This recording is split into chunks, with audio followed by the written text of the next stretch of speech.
दुर्गा सप्तशती के तीसरे अध्याय में देवी ने दुरात्मा महिषासुर दैत्य का अंत किया। महर्षि मेधा बोले, देवी ने पराक्रमी दुरात्मा महिषासुर को उसकी संपूर्ण सेना सहित मार गिराया। तब इंद्रादि समस्त देवता अपने सिर तथा शरीर को झुकाकर भगवती की स्तुति इस प्रकार करने लगे, जिस देवी ने अपनी शक्ति से यह जगत व्याप्त किया है और जो संपूर्ण देवताओं तथा महर्षियों की पूजनीय है। उस अंबिका को हम भक्तिपूर्वक नमस्कार करते हैं। वह हम सबका कल्याण करे। जिस अतुल प्रभाव और बल का वर्णन भगवान विष्णु, शंकर और ब्रह्मा जी भी नहीं कर सके, वही चंडिका देवी इस संपूर्ण जगत का पालन करे और अशुभ भय का नाश करे। पुण्य आत्माओं के घरों में तुम स्वयं लक्ष्मी रूप हो और पापियों के घरों में तुम अलक्ष्मी रूप हो, तथा सत्कुल में उत्पन्न होने वालों के लिए तुम लज्जा रूप होकर उनके घरों में निवास करती हो। हम दुर्गा भगवती को नमस्कार करते हैं। हे देवी, इस विश्व का पालन करो। हे देवी, हम तुम्हारे अचिंत्य रूप का किस प्रकार वर्णन करें। असुरों का नाश करने वाले भारी पराक्रम तथा समस्त देवताओं और दैत्यों के विषय में जो तुम्हारे पवित्र चरित्र हैं, उनका हम किस प्रकार वर्णन करें। हे देवी, त्रिगुणात्मिका होने पर भी तुम संपूर्ण जगत की उत्पत्ति का कारण हो। हे देवी, भगवान विष्णु, शंकर आदि किसी भी देवता ने तुम्हारा पार नहीं पाया।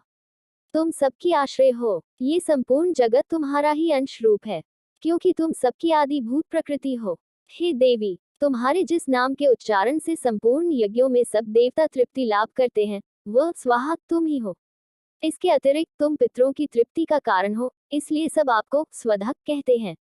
हे देवी, वह विद्या जो मोक्ष को देने वाली है, जो अचिंत्य महाज्ञान स्वरूपा है, तत्वों के सार को वश में करने वाले, संपूर्ण दोषों को दूर करने वाले, मोक्ष की इच्छा वाले मुनिजन जिसका अभ्यास करते हैं, वह तुम ही हो। तुम वाणी रूप हो और दोष रहित ऋग तथा यजुर्वेदों की एवं उद्गीत और सुंदर पदों के पाठ वाले सामवेद की आश्रय रूप हो। तुम भगवती हो। इस विश्व की उत्पत्ति एवं पालन के लिए तुम वार्ता के रूप में प्रकट हुई हो और तुम संपूर्ण संसार की पीड़ा हरने वाली हो। हे देवी, जिससे सारे शास्त्रों को जाना जाता है, वह मेधाशक्ति तुम ही हो और दुर्गम भवसागर से पार करने वाली नौक भी तुम ही हो। लक्ष्मी रूप से विष्णु भगवान के हृदय में निवास करने वाली और भगवान महादेव द्वारा सम्मानित गौरी देवी तुम ही हो। मंद मुस्कान वाले, निर्मल पूर्णचंद बिंब के समान और उत्तम सुवर्ण की मनोहर कांति से कमनीय तुम्हारे मुख को देखकर भी महिषासुर क्रोध में भर गया। ये बड़े आश्चर्य की बात है। और हे देवी, तुम्हारा यही मुख जब क्रोध से भर गया तो उदयकाल के चंद्रमा की भांति लाल हो गया और तनी हुई भौहों के कारण विकराल रूप हो गया। उसे देखकर भी महिषासुर के शीघ्र प्राण नहीं निकल गए। यह उससे भी बड़े आश्चर्य की बात है। आपके कुपित मुख के दर्शन करके भला कौन जीवित रह सकता है। हे देवी, तुम हमारे कल्याण के लिए प्रसन्न हो। आपके प्रसन्न होने से इस जगत का अभ्युदय होता है, और जब आप क्रोध हो जाती हैं तो कितने ही कुलों का सर्वनाश हो जाता है। ये हमने अभी अभी जाना है कि जब तुमने महिषासुर की बहुत बड़ी सेना को देखते देखते मार दिया है। हे देवी, सदा अभ्युदय प्रताप देने वाली तुम जिस पर प्रसन्न हो जाती हो, वही देश में सम्मानित होते हैं। उनके धन यश की वृद्धि होती है, उनका धर्म कभी शिथिल नहीं होता है और उनके यहाँ अधिक पुत्र पुत्रियां और नौकर होते हैं। हे देवी, तुम्हारी कृपा से ही धर्मात्मा पुरुष प्रतिदिन श्रद्धापूर्वक यज्ञ करता है और धर्मानुकूल आचरण करता है और उसके प्रभाव से स्वर्गलोक में जाता है, क्योंकि तुम तीनों लोकों में मनवांछित फल देने वाली हो। हे माँ दुर्गे, तुम स्मरण करने पर संपूर्ण जीवों के भय नष्ट कर देती हो और स्थिर चित्त वालों के द्वारा चिंतन करने पर उन्हें और अत्यंत मंगल देती हो। हे दारिद्र दुख नाशिनी देवी, तुम्हारे सिवा दूसरा कौन है। तुम्हारा चित्त सदा दूसरों के उपकार में लगा रहता है। हे देवी, तुम शत्रुओं को इसलिए मारती हो कि उनके मारने से दूसरों को सुख मिलता है।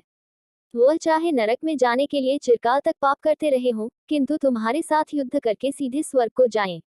इसीलिए तुम उनका वध करती हो, इसमें भी शत्रुओं का भला ही करती हो। हे देवी, क्या तुम दृष्टिपात मात्र से समस्त असुरों को भस्म नहीं कर सकती। अवश्य ही कर सकती हो, किंतु तुम्हारा शत्रुओं को शस्त्रों के द्वारा मारना इसलिए है कि शस्त्रों के द्वारा मरकर वे सीधे स्वर्ग को जावें। इस तरह से हे देवी, उन शत्रुओं के प्रति भी तुम्हारा विचार उत्तम है। हे देवी, तुम्हारे उग्र खड्ग की चमक से और त्रिशूल की नोक की कांति की किरणों से असुरों की आंखें फूट नहीं गई। उसका कारण ये था कि वे किरणों से शोभायमान तुम्हारे चंद्रमा के समान आनंद प्रदान करने वाले सुंदर मुख को देख रहे थे। हे देवी, तुम्हारा शील बुरे वृतांत को दूर करने वाला है और सबसे अधिक तुम्हारा रूप है, जो न तो कभी चिंतन में आ सकता है और न जिसकी दूसरों से कभी तुलना ही हो सकती है। तुम्हारा बल व पराक्रम शत्रुओं का नाश करने वाला है। इस तरह तुमने शत्रुओं पर भी दया प्रकट की है। हे देवी, तुम्हारे बल की किसके साथ बराबरी की जा सकती है, तथा शत्रुओं को भय देने वाला इतना सुंदर रूप भी और किसका है।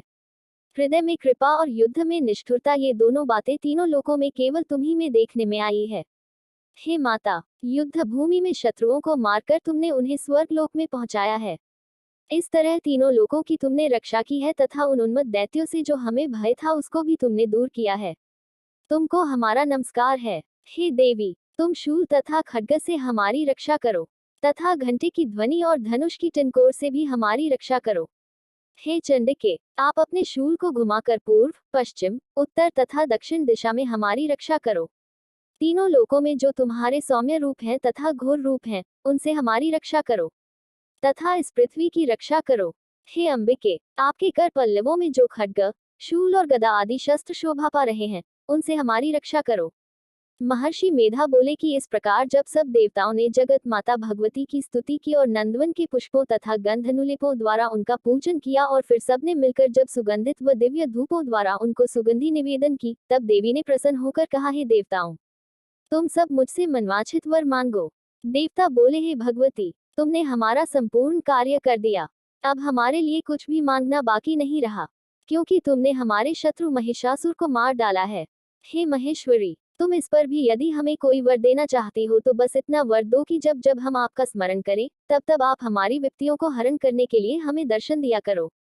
हे अंबिके, जो कोई भी तुम्हारी स्तुति करे, तुम उनको वित्त समृद्धि और वैभव देने के साथ ही उनके धन और स्त्री आदि संपत्ति बढ़ावे और सदा हम पर प्रसन्न रहें।